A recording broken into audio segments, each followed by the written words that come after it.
The Ford government's controversial bill that could see seniors moved out of hospitals and into long-term care without their consent is expected to pass this Wednesday. Now, the goal is to ease the strain on hospitals.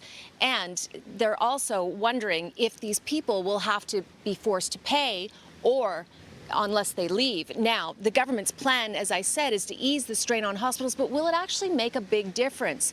Because these people actually represent a very small portion of a very large problem. It's about discrimination against the elderly. Bill 7 swipes directly at the core of human dignity. Those were some of the arguments this morning presented during the NDP's emergency public hearing against Bill 7, which aims to move people in hospital who are waiting for a long-term care home of their choice into one that is available that they may not want and is away from their communities. They could be charged around $1,500 a day if they refuse to go. We don't advocate coercion of the frail and the elderly. These are the problems decades in the making.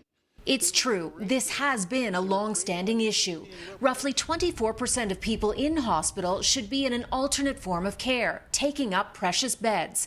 Ontario only has about 21,000 in total, for a population of 15 million. We know that if you're a senior on the long-term care waiting list being discharged from a hospital, your better place to be is in a long-term care home, Mr. Speaker, not in a hospital bed. Providing it is a good long-term care home, that can also be true. A McMaster study from 2019 found for older adults, a longer stay in hospital results in worsening their health outcomes. Currently, there are 6,000 people in hospital who should be in another form of care in Ontario, but only 1,800 need long-term care, so less than 1/3.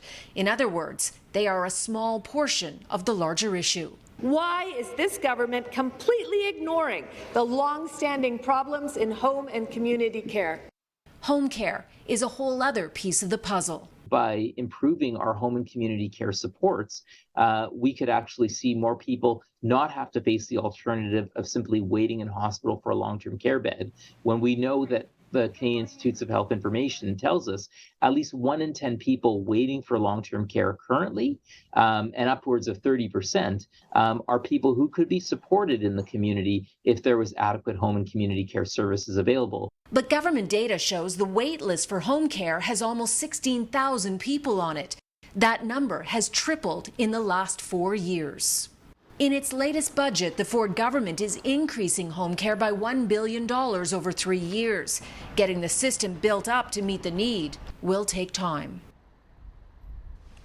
So why has the waitlist for home care tripled in the last 4 years? Well, it largely boils down to the same problems that we've been hearing: lack of healthcare workers.